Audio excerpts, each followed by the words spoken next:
মদকুরের সাথে থাকলে মদকুর হবেন, চুরের সাথে থাকলে চুর হবেন, ডাকাতের সাথে থাকলে ডাকাত হবেন। আমাদের এমন প্রার্থী নামাজি ওলার সাথে থাকলে আপনি অবশ্যই একদিন নামাজিওয়ালা হবেন। শ্রমিকের জন্য আপনারা অপেক্ষায় থাকুন। স্নানঘাট থেকে দেখে দিতে চাই আল্লাহর পায়ের পক্ষে ইনশাআল্লাহ বরকত করবে, জয় হবে হবে। মাওলানা রহমান সালেকি উড়ে এসে জুড়ে বসেন নাই, কিন্তু বক্তব্য বিরুদ্ধে দিয়া আনোয়ার সাহেবরে জয়ের দ্বারা প্রান্তে পৌঁছাই দিয়েছেন, ঠিক কিনা? বাহুবলের, স্থানগাড়ের, ফুড়িজুরির, সাতটাফনের, লামাতাসির, বাহুবলের, বাদেশ্বরের, মিরপুরের সবার মার্কা আমার মার্কা, তোমার মার্কা, জোরসে বলো মার্কাটা কি? আলহামদুলিল্লাহ আমাদের মধ্যে মাত্র উপস্থিত হয়েছেন দুর্গাপুর বাজারের বিশিষ্ট ব্যবসায়ী এবং সভাপতি আলহাজ আব্দুল সত্তার সাহেব। আমি একটা কথা বলতে চাই, এই স্থানগাড় ইউনিয়নের 4 নং ওয়ার্ডে একটি চমক হবে। চমকের জন্য আপনারা অপেক্ষায় থাকুন। আমাদের আনোয়ার হোসেন সালেক সাহেবকে সেন্টার পাস করে ইনশাআল্লাহ আমরা সেন্টার পাস করে দিব ইনশাআল্লাহ। আপনি যদি আপনার একটি ভোট দেন, আপনি উনাকে একটি সাক্ষী সহকারে সৎ হিসেবে বেছে নিলেন। আর হাদিসে আছে যে যার সঙ্গী নেবে সে তার সঙ্গে থাকবে। আমরা স্থানঘাট থেকে দেখে দিতে চাই আল্লাহর পায়ের পক্ষে ইনশাআল্লাহ বরকত করবে, জয় হবে হবে হবে হবে। স্থানঘাটে কুরমার কাছে অনেকেই বলে আনোয়ার হোসেন সালেক সাহেব উড়ে এসে জুড়ে বসেছেন। আজকের এই কর্মী সভা থেকে বলতে চাই মাওলানা রহমান সালেকি উড়ে এসে জুড়ে বসেন নাই। বাহুবল উপজেলার উনার বাবা হাজী মকসুদ আলী সাহেব, হাজী মকসুদ আলী সাহেবের নামে একটি ফাউন্ডেশন আছে। সেই ফাউন্ডেশনের পক্ষ থেকে বাহুবল উপজেলার বিভিন্ন জায়গায় বিভিন্ন প্রান্তরে অনেক অনুদান আছে, যার প্রমাণ বাহুবল উপজেলার সর্বস্তরের মানুষ জানে। তাই আজকের এই কর্মী সভা থেকে বলতে চাই আনোয়ার হোসেন সালেক উড়ে এসে জুড়ে বসেন নাই। আমরা একটা জিনিস বলতে পারি, হযরত মাওলানা হোসেন সালেক সাহেব যদি নির্বাচিত হন, উনার বাবা যেভাবে বাহুবল উপজেলার বিভিন্ন মানুষকে অনুদান সাহায্য সহায়তা দিয়ে পাশে থেকেছেন, আনোয়ার হোসেন সালেক সাহেব এর চেয়ে দ্বিগুণ থাকবেন।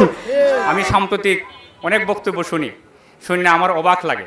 আমরা মনে করি যে প্রার্থীগুলো আসছেন, যে প্রার্থীগুলো উপজেলা নির্বাচন করবেন, আমরা সবার শ্রদ্ধা করি এবং সবার প্রতি শ্রদ্ধা সম্মান রাখি।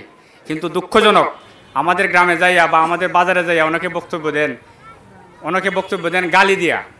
কিন্তু একমাত্র বক্তব্য শুরু হয়েছে আনোয়ার সাহেবের বিরুদ্ধে, শুধুমাত্র পুরা বক্তব্য শুরু থেকে শেষ পর্যন্ত শুধু মৌলানার বিরুদ্ধে।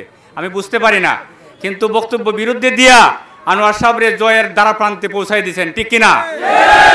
যত বিরুদ্ধে বক্তব্য দিবেন, আমি এখান থেকে বলে যাই আজকে সানগার্ডের মাঝ থেকে আনোয়ার সাহেবের বিরুদ্ধে যত বলবেন, আনোয়ার সাহেবের আমি তাদেরকে বলবো, তাদেরকে আমরা শিক্ষিত মনে করতাম।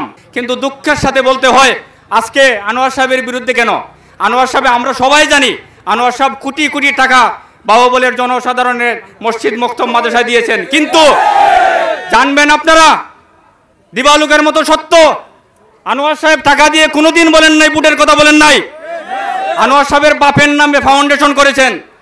এটা যদি ন্যূনতম শিক্ষিত মানুষ থাকে তাহলে বুঝবে। ওনার বাপের নামে আল ফাউন্ডেশন নাম দিয়ে উনি টাকা পয়সা আমাদের মসজিদ মাদ্রাসা বিভিন্ন অনুদান দিয়েছেন কিনা?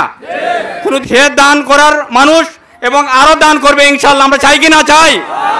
যদি আমরা ইউনিয়নের পক্ষ থেকে অমৃতা, খাগাউড়া, মুদারপুর, স্নানঘাট পুরা ইউনিয়নবাসী এখানে জমায়েত হয়েছেন, আমরা আশাবাদী আমরা ভালো প্রার্থী আনতে পারছি কিনা? আমরা এবার দোয়াত কলম মার্কায় ভোট দিতে চাই কিনা?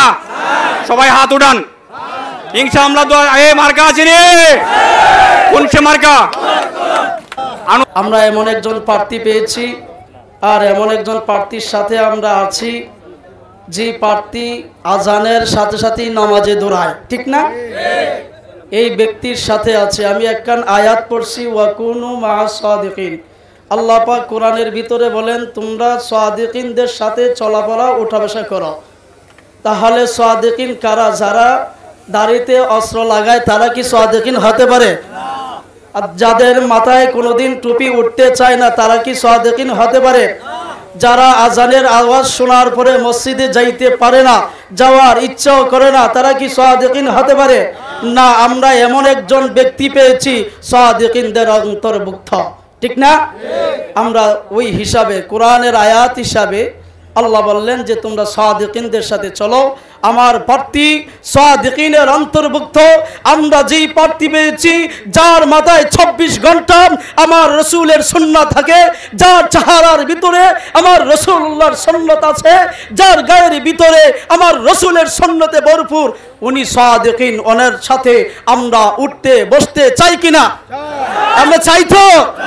চাইতে গেলে আমরা এমন ব্যক্তি পাইলাম যার সাথে চললে আমরা আছে না দুনিয়াতে এমন ব্যক্তির সাথে চলবেন, সাথে গুণে লোহা জলে বাসে একটা কথা আছে না, গাঁজাখুরদের সাথে থাকবেন গাঁজাখুরি হবেন, মদখুরের সাথে থাকলে মদখুর হবেন, চুরের সাথে থাকলে চুর হবেন, ডাকাতের সাথে থাকলে ডাকাত হবেন। আমাদের এমন প্রার্থী নামাজি ওলার সাথে থাকলে আপনি অবশ্যই একদিন নামাজি ওলা হবেন। কারণ আজকে দেখবেন অনেকেই নামাজ পড়েন নাই, এখানে আসার পরে আমার প্রার্থী ঘোষণা করেছেন আসরের আজান হয়েছে সবাই নামাজে চলেন, বলেন নাই? আমি অনেক যাচাই বাছাই করে ওনার সাথে আসছি, 3 নং ইউনিয়নে আজকেও কাজ করেছি। আলহামদুলিল্লাহ অনেক সুর, ভাইজানের দোয়াত কলমের যে সুর উঠেছে ওটা তো মাইকে বলার প্রয়োজন নাই। আজকে এই জনসমুদ্রের দিকে তাকাইলেই প্রমাণ হয় যে ভাইজি জয়ের মালা পরবেন, কোনো সন্দেহ নাই, ঠিক কিনা?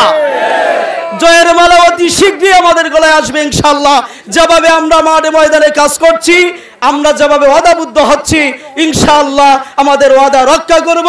21শে মে আমাদের সকাল 8টা থেকে 4টা পর্যন্ত আমাদের ওয়াদা কতটুকু সঠিক করেছেন, সঠিক রেখেছেন, মাগরিবের পরে প্রমাণ হবে।